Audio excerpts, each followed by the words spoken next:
자, 함께 사도신경으로 신앙을 고백하겠습니다. 나는 전능하신 아버지 하나님, 천지의 창조주를 믿습니다. 나는 그의 유일하신 아들, 우리 주 예수 그리스도를 믿습니다. 그는 성령으로 잉태되어 동정녀 마리아에게서 나시고 본디오 빌라도에게 고난을 받아 십자가에 못 박혀 죽으시고 장사된 지 사흘 만에 죽은 자 가운데서 다시 살아나셨으며 하늘에 오르시어 전능하신 아버지 하나님 우편에 앉아 계시다가 거기로부터 살아있는 자와 죽은 자를 심판하러 오십니다. 나는 성령을 믿으며 거룩한 공교회와 성도의 교제와 죄를 용서받는 것과 몸의 부활과 영생을 믿습니다. 아멘. 다 함께 찬송가 502장 찬양하겠습니다.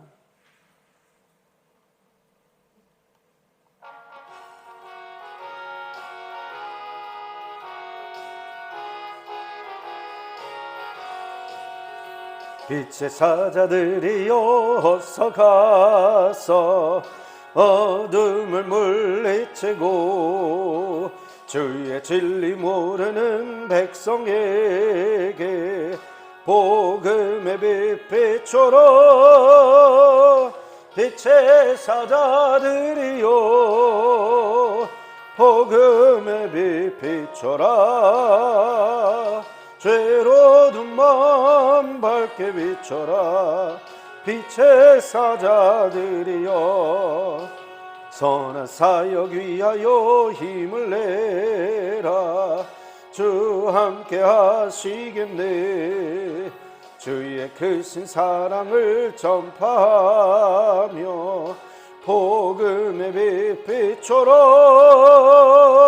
빛의 사자들이여 복음의 빛 비춰라. 죄로 어두운 밤 밝게 비춰라. 빛의 사자들이여 주님 부탁하신 말 순종하여 이 진리 전파라. 산을 넘고 물 건너 힘을 다해 복음의 빛 비춰라. 빛의 사자들이여 복음의 빛 비춰라. 죄로 어두운 밤 밝게 비춰라. 빛의 사자들이여 동서남북 어디나 땅끝까지 주님만 의지하고 눈 어두워 못 보는 백성에게 복음의 빛 비춰라. 빛의 사자들이여 복음의 빛 비춰라.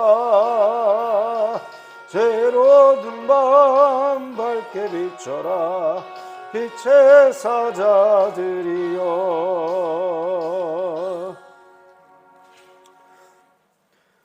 하나님께서 오늘 우리에게 주시는 말씀은 사무엘상 19장 1절부터 24절까지의 말씀입니다.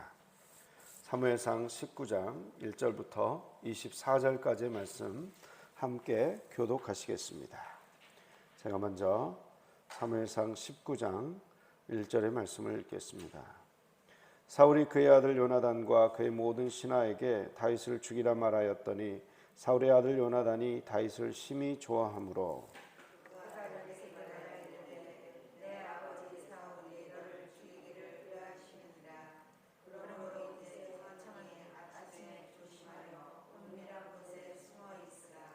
내가 나가서 내가 있는 들에서 내 아버지 곁에 서서 내 일을 내 아버지와 말하다가 무엇을 보면 내게 알려주리라 하고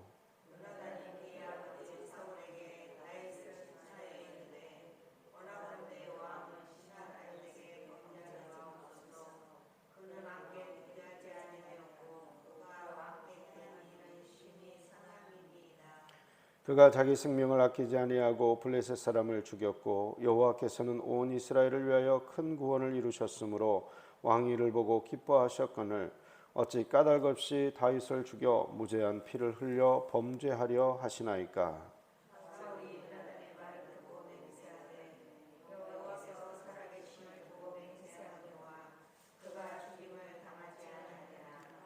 요나단이 다윗을 불러 그 모든 일을 그에게 알리고 요나단이 그를 사울에게로 인도하니 그가 사울 앞에 전과 같이 있었더라.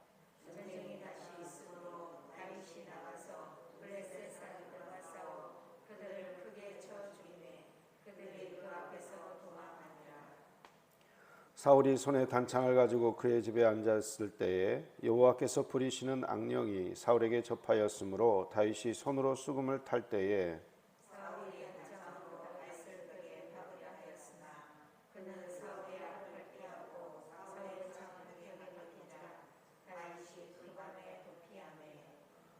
사울이 전령들을 다윗의 집에 보내어 그를 지키다가 아침에 그를 죽이게 하려 한지라. 다윗의 아내 미갈이 다윗에게 말하여 이르되 당신이 이 밤에 당신의 생명을 구하지 아니하면 내일에는 죽임을 당하리라 하고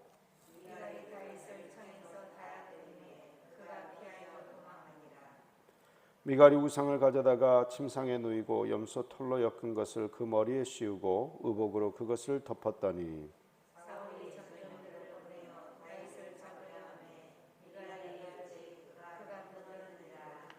사울이 또 전령들을 보내어 다윗을 보라 하며 이르되 그를 침상째 내게로 들고 오라. 내가 그를 죽이리라.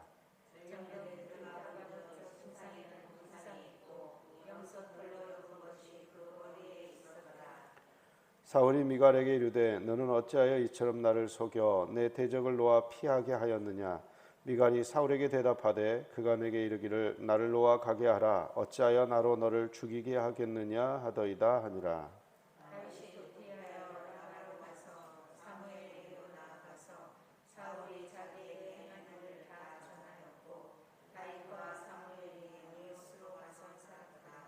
어떤 사람이 사울에게 전하여 이르되 다윗이 라마 나요스에 있더이다 하매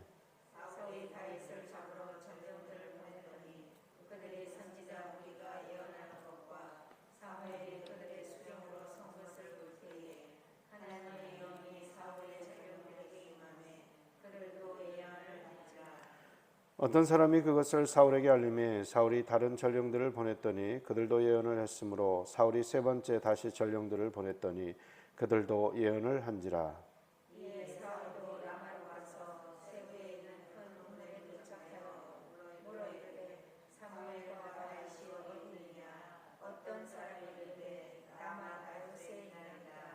사울이 라마 나요스로 가니라. 하나님의 영이 그에게도 임하시니 그가 라마 나요스에 이르기까지 걸어가며 예언을 하였으며 그가 또 그의 옷을 벗고 사무엘 앞에서 예언을 하며 하루 밤낮을 벗은 몸으로 누웠더라. 그러므로 속담에 이르기를 사울도 선지자 중에 있느냐 하니라. 아멘. 기도하겠습니다. 사랑과 은혜가 충만하신 아버지 하나님, 오늘 또 저희들을 이 새벽에 불러주신 것을 감사드립니다. 주님께서는 저희들의 생명의 주관자십니다. 제 인생의 주관자십니다. 주님 손에 모든 것을 맡겨드리고 나아갈 때에 주께서 평강의 평강으로 역사하여 주옵소서. 매 순간순간마다 주님의 섭리의 손길을 느끼게 하시고 매 순간순간마다 들려주신 주님의 음성을 따라 순종하여 걷는 발걸음 되게 하여 주옵소서. 부족한 종의 허물은 감춰주시고 오직 주의 영광만 나타나기를 원하옵고 예수 그리스도 이름으로 기도하옵나이다. 아멘. 어제는 그래도 촉촉한 단비가 내려가지고 가뭄에 많은 해갈이 되었을 거라고 생각합니다. 밭에도 이렇게 물이 많이 충분히 이렇게 적신 것 같습니다. 우리는 계속해서 사울이 다윗을 죽이려고 하는 그러한 상황과 이렇게 맞닥뜨리게 되는데요. 하나님께서 다윗을 기름 부어 세우셨지만 그리고 사울을 폐위하시기로 작정하셨지만 동시에 그 하나님께서 사울은 그대로 왕으로 두시고 또 동시에 다윗은 쫓겨다니는 불안한 삶을 살도록 허용하십니다. 오늘 본문 1절을 보면 사울이 그의 아들 요나단과 그의 모든 신하에게 다윗을 죽이라 말하였더니 사울의 아들 요나단이 다윗을 심히 좋아하므로, 이렇게 말씀하고 있는데, 이제 공개적으로 사울은 모든 신하들에게 다윗을 죽여야 한다라고 말을 하고 있습니다. 그럼에도 불구하고 이제 모든 신하들이 곧장 움직여가지고 다윗을 찾아 죽이거나 그러진 않았던 것으로 보이고요. 요나단이 이제 그러한 아버지의 명령에 중재를 합니다. 다윗이 무슨 나쁜 짓을 한 적이 있습니까? 다윗은 오히려 이스라엘 나라를 그 블레셋 장군 골리앗의 손에서 구원해내지 않았습니까? 무죄한 피를 흘리지 마십시오 라고 사울왕을 설득하고, 사울왕은 그 아들 요나단의 설득에 동의를 하고 다시 다윗을 궁궐로 불러들입니다. 그렇게 해서 모든 위기가 모면되었으면 이대로 이렇게 계속 갔으면 좋겠는데, 또다시 위기가 닥칩니다. 전쟁이 있었을 때에 다윗이 블레셋 사람들을 크게 무찌르고 이제 다시 또 궁궐에 있는데, 그때 어떤 일이 벌어집니까? 오늘 본문 9절 말씀입니다. 오늘 9절 말씀 우리 함께 읽겠습니다. 사울이 손에 단창을 가지고 그의 집에 앉았을 때에 여호와께서 부리시는 악령이 사울에게 접하였으므로 다윗이 손으로 수금을 탈 때에, 자, 손에 단창을 가지고 있던 사울에게 여호와께서 부리시는 악령이 접하였고요. 그리고 그 단창으로 무엇을 합니까? 10절입니다. 사울이 단창으로 다윗을 벽에 박으려 하였으나 그는 사울의 앞을 피하고 사울의 창은 벽에 박힌지라 다윗이 그 밤에 도피하매. 사울이 다시 한번 단창을 던졌다. 근데 이제 여기 히브리어가 사실 긴 창을 의미하는 히브리어가 쓰였습니다. 그래서 단창, 우리가 이제 짧은 칼이라고 생각되는데 짧은 칼이 아니라 긴 칼을 의미하고요. 다시 한번 창을 던졌는데 그 창을 피했습니다. 근데 사울이 이 일을 할 때에 그 악령에 이렇게 휩싸여가지고 그 일을 했는데, 그 악령이 지금 어떤 악령이라고 지금 9절에서 이야기하고 있습니까? 여호와께서 부리시는 악령. 여호와께서 부리시는 악령. 여호와께서 그 악령을 부리고 계신데요. 그러면 이제 이 표현대로 보면 여호와께서 악령을 시켜서 다윗을 죽이라, 이런 명령을 내리고 있는 것 같아 보입니다. 그러면 다윗을 왕으로 세운다고 해놓은 분도 하나님이신데, 그 하나님이 또 악령을 시켜가지고 다윗을 죽이고 싶어하는 그런 모습인 것 같아 보여요. 그러나 이 여호와께서 부리시는 악령이라는 뜻은 그 악령도 여호와께서 허용하셨기 때문에 그런 일을 할 수 있다는 것입니다. 여호와께서 악령을 시켜서 그런 일을 하고 있는 것은 아니지만, 그 악령도 누구의 권세 아래에 있습니까? 하나님의 권세 아래에 있습니다. 하나님이 허용하시지 않으면 그 악령도 그러한 나쁜 일을 할 수가 없겠죠. 사울의 마음 가운데 악한 생각을 불어넣어서 다윗을 꼭 죽여야 된다는 그런 충동, 그런 분노, 그것을 하도록 하지 않을 수도 있습니다. 하나님께서. 그러나 하나님께서 그 모든 일을 허용하고 계신다는 거예요. 허용하고 계셔요. 다윗이 그런 위험에 빠질 수도 있는데 그 악령들이 그 나쁜 짓을 하는 것을 막지 않고 계시는 거죠. 그냥 허용을 하고 계신 거예요. 그러나 그 악령의 활동도 누구의 권세 아래에 있는 것입니까? 하나님의 권세 아래에 있습니다. 하나님의 권세 아래에 있는 거예요. 그 악한 일들, 내가 원하지 않고 뜻하지 않았던 일들, 그게 누구의 지금 손아귀에서 놀고 있는 것입니까? 하나님의 손아귀에서 허용된 일들인 거예요. 그게 지금 허용되고 있는 것이고요. 다윗은 그 밤에 도피합니다. 그래서 집으로 돌아가죠. 근데 그 집까지 전령들을 보내서 다윗을 감시하게 하고, 다윗이 아침에 일어나면 그 다윗을 잡아서 죽이려는 계획을 사울이 세웁니다. 그런데 그 밤에 미갈이 그것을 눈치채고 다윗을 창을 통해서 피신을 시킵니다. 그렇게 피신을 한 다윗, 그 다윗은 어디로 가게 됩니까? 그렇게 피신한 다윗은 이제 라마로 가게 됩니다. 오늘 18절 말씀 우리 함께 읽겠습니다. 다윗이 도피하여 라마로 가서 사무엘에게로 나아가서 사울이 자기에게 행한 일을 다 전하였고 다윗과 사무엘이 나요스로 가서 살았더라. 아멘. 라마로 갔는데 그 라마로 간 이유가 무엇이냐면 거기에 사무엘 선지자가 있었기 때문입니다. 자신에게 기름을 부어서 하나님의 뜻을 알려줬던 사무엘 선지자, 그가 이제 노년에 그곳에서 머물면서 수많은 선지자 생도들을 모아서 아마 이 훈련 학교를 했었던 것 같습니다. 그래서 선지자들이 거기에 굉장히 많이 있었습니다. 그곳까지 이제 소식을 들은 사울은 전령을 3번이나 보냅니다. 전령들을. 이 전령들은 어떤 사람들이었을까요? 아마도 군사들이었겠죠. 다윗을 잡아 끌고 와야 되니까 군사 때 세 무리를 보냈지만 번번이 보낼 때마다 그 세 무리의 군사들이 예언을 합니다. 주의 영이 임하고 그들이 횡설수설 미래 일도 말했다가 웃었다가 울었다가 이런 일들이 이제 벌어지는 것이죠. 그래서 예언을 했다라는 것은 하나님 앞에서 예배했다, 하나님 앞에서 찬양을 했다. 그러니까 하나님의 영에 사로잡혀서 그들은 하나님 앞에서 그렇게 굴복할 수 없는 상태가 되었다라는 것을 의미하고 있습니다. 오늘 본문 20절 말씀 우리 함께 읽겠습니다. 사울이 다윗을 잡으러 전령들을 보냈더니 그들이 선지자 무리가 예언하는 것과 사무엘이 그들의 수령으로 선 것을 볼 때에 하나님의 영이 사울의 전령들에게 임하매 그들도 예언을 한지라. 두 번째, 세 번째 전령들을 보냈지만 똑같은 일이 벌어집니다. 그래서 결국 마지막에 누가 가게 됩니까? 사울 본인이 직접 등판을 합니다. 사울이 직접 가요. 그런데 또 어떤 일이 벌어집니까? 자, 23절 보니까 함께 읽겠습니다. 23절.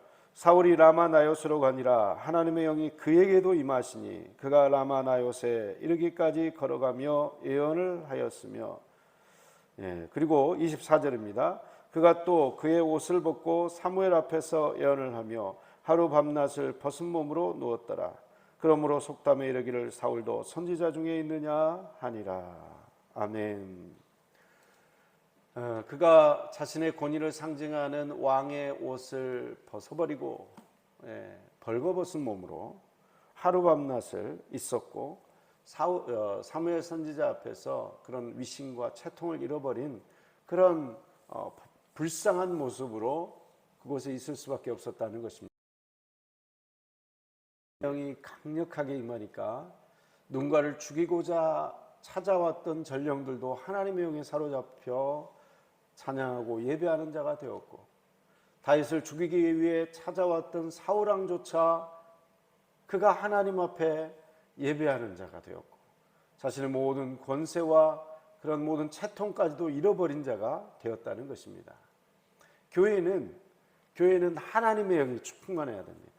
살기 등등한 사울 왕이 다윗을 죽이고자 왔지만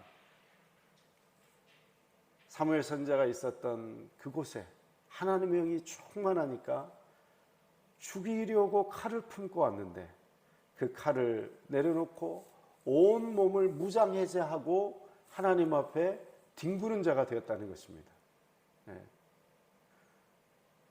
하나님의 영이 임하면 모든 분노와 미움과 그런 모든 죄악된 마음들이 다 무장해제 될 수밖에 없는 것이죠.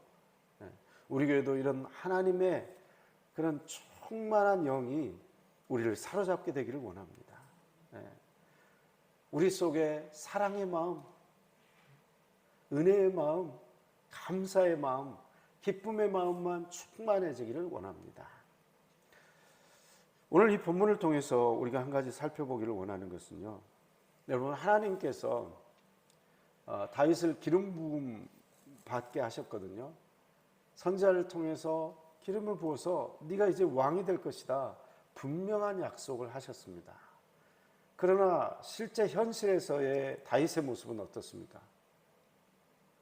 다윗은 계속해서 고난의 연속이에요.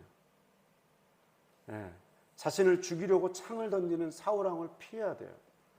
전령들을 보내고 군사들을 보내고 있는 그런 위급한 상황을 여러 번 맞이하게 됩니다. 그때마다 다윗은 어떠했습니까?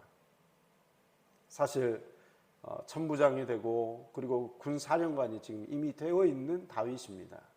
그런 다윗이 선택할 수 있는 옵션은 많아요, 사실은. 자기의 부하들을 대동해서 블레셋 사람 200명을 죽여서 그 포피를 바치고 미갈과 결혼했지 않습니까? 자기 수하에 있는 부하들이 정말 많습니다. 마음만 먹으면 반란을 일으켜서 곧장 왕이 될 수 있습니다. 사울왕 그까짓 거 그냥 매복을 했다가 급습을 해서 처단을 하고 쿠데타를 일으키면 되는 거예요. 그리고 사무엘 선지자를 불러가지고 만천하에 모든 백성들이 보는 앞에서 하나님이 하셨다. 하나님이 이렇게 하셨다. 하나님이 나에게 기름 부어서 나를 왕으로 세우셨고 하나님이 사무엘 선지자를 통해서 저 사울왕을 폐위시키셨다. 하나님 마음에 후회하셨다. 저 사울왕을 그래서 없애신 것이다. 나는 정정당당하게 하나님이 하라고 하신 일을 수행했다. 나의 쿠데타는 정당하다. 이제 당신들은 나와 함께 진정으로 왕이신 하나님만 따르고 살아가는 백성이 됩시다. 이렇게 말을 할 수가 있는 거죠. 이게 어떻게 보면 굉장히 순리적이고 시원시원하지 않습니까? 정말 시원시원하죠. 그죠? 하나님이 좀 이렇게 하시면 얼마나 다윗 마음도 쫄지 않고 맨날 언제 죽을지 모르는 그 불안감에 휩싸여가지고 도망치는 그런 도망자의 신세, 그걸 모면할 수 있었지 않겠습니까? 그러나 하나님은 어떻게 하십니까? 하나님이 오히려 하나님의 부리시는 악령을 사울왕 속에 들어가도록 허용하심으로 사울왕이 마음껏 그 미친 짓을 계속할 수 있도록 그 환경을 놔둬버리는 거예요. 놔두는 거예요. 계속해서 창을 던지도록. 그리고 창을 계속 던지는데 다윗이 할 수 있는 일은 무엇입니까? 칼을 들어가지고 골리앗의 목을 쳤던 그 용맹함으로 같이 싸우는 게 아니라 그저 할 수 있는 일은 피하는 거예요. 도망가는 거예요. 도망가는 거예요. 자기의 처도 버리고 밤중에 야반도주 해야 되고, 그 상황을 지금 누가 만들고 계십니까? 하나님이 만들고 계십니다. 우리는 그 상황을 누가 만들고 있다고 생각합니까? 사울왕이 지금 만들고 있다고 생각합니다. 그것은 눈에 보이는 현상에 불과합니다. 사울왕도 누구의 다스림 가운데 있는 사람입니까? 하나님의 다스림 가운데 있는 사람입니다. 사울왕이 그렇게 다윗을 증오하고 분노하고 그리고 또 때로는 두려워하고 오락가락 정신상태로 다윗을 향하여 창을 던지고 계속해서 집요하게 다윗을 죽이려고 하고, 그러한 그 환경이 사실은 하나님이 허용하셨기 때문에 일어나는 환경이라는 사실입니다. 우리는 그 환경만 보면, 그 일만 보면 사울만 미워하고 사울이 문제라고만 생각합니다. 사울만 없어지면 되겠다. 그렇죠? 그러나 그 모든 일을 허용하시는 이면에 하나님이 계시다는 거예요. 하나님이 계셔요. 우리는 알 수가 없어요. 왜 그럼 하나님 그렇게 하십니까? 왜 하나님이 왕으로 삼겠다고 기름까지 부어놓으시고 왜 그렇게 험난한 세월, 힘든 세월, 그 눈물의 세월, 슬픔의 세월, 그러한 세월을 보내게 하십니까? 우리는 알 수가 없는 거죠. 지금 우리는 이제 다윗이 왕이 됐다는 결말을 이미 알고 있어요, 사실은. 그렇죠? 십몇 년간의 도망자 생활을 끝내면요, 그 이후에는 이제 실제로 왕이 돼요. 그러나 그 십몇 년간의 생활을 도망자로 이제 살아야 되는 거예요. 그 서막이에요. 이거를 만약에 우리가 이 사무엘상, 사무엘하의 이 어떤 내용을 몰랐다면, 그리고 그저 견뎌야 했던 다윗의 입장이라면 정말 어떤 마음이 들까요? 매 순간순간마다 믿음을 포기하고 싶은 마음이 들지 않을까요? 그냥 믿음을 내려놓고, 아유, 믿는 게 왜 이렇게 힘드냐, 믿는 게. 차라리 안 믿는 사람들은 저렇게 잘 살고 있는 것 같아 보이는데 우리 믿는 사람들은 왜 이렇게 힘든 생활을 해야 되느냐, 이렇게 생각하고 믿음을 포기하고 싶은 그런 유혹이 들 수도 있을 것입니다. 그러나 바로 그것이 인내하며 걸어가야 되는 그런 신앙의 길, 그것이 바로 소명자의 삶입니다. 하나님이 세우신 사람, 하나님이 기름 부어 왕 삼고자 하는 모든 사람들이 반드시 걸어가야 하는 길, 그것이 울더라도 걸어가야만 하는 소명의 삶입니다. 여러분, 소명의 삶을 살아갈 때 그 삶이 결코 평탄하지는 않습니다. 그 삶은 장밋빛 환상을 우리에게 주지 않습니다. 소명의 삶은 때로는 울면서 걸어가야 하는 길입니다. 때로는 그 어떤 희망도 없는 암흑 가운데에서 손을 더듬어서 길을 찾아야만 하는 그러한 슬픔의 길이기도 합니다. 우리는 그 순간순간마다 이유를 알 수 없을 때가 많습니다. 그러나 그 길은 소망의 길입니다. 그 길 끝에는 생명이 있습니다. 그 길 끝에는 우리 주님이 약속하신 생명의 면류관이 있습니다. 그래서 우리는요, 지금 비록 우리 환경 가운데 정말 내가 감당하기 힘든 일들이 연속적으로 일어나고 내가 도저히 이해할 수 없는 일들이 나를 향해서 날아오는 창이 막 꽂히고 오밤중에 그냥 창문으로 도망가야 되고 그런 상황들이 펼쳐진다 할지라도 우리는 미리 알고 놀라지 말아야 됩니다. 왜요? 하나님의 소명자에게는 하나님의 허용 속에서 그런 일이 일어날 수 있다는 거예요. 그런 일이 일어날 수 있다는 것입니다. 그 순간순간마다 우리는 이유는 알 수 없지만 왜 이런 일이 벌어져야 됩니까? 다윗은 몰랐겠죠. 다윗이 어떻게 알겠습니까? 왜 하나님께서 이렇게까지 허용을 하시는지를. 그러나 다윗이 끝까지 놓지 않았었던 것, 그것은 무엇입니까? 하나님을 믿는 것을 포기하지 않았어요. 그 도망가는 상황 속에서도 막 시편을 만들고요, 시를 지어요. 그래서 시편을 읽어보면 이렇게 미갈이 밤중에 이렇게 피신하게 하는 그 상황 속에서 지은 시가 있습니다. 네. 믿음을 포기하지 않았어요. 다윗은 끝까지 어떤 상황에서든 그 믿음을 붙잡았어요. 하나님은 신실하시다. 내가 이해하지 못하고 있는 상황 속에서도, 내가 이해가 되지 않는 인생의 어려운 고난 속에서도 하나님은 신실하시다. 하나님은 영원히 신실하시다. 그 신실하신 하나님을 끝까지 붙잡았습니다. 바로 이러한 믿음으로 승리하시는 저와 여러분 다 되시기를 간절히 기원드립니다. 기도하겠습니다.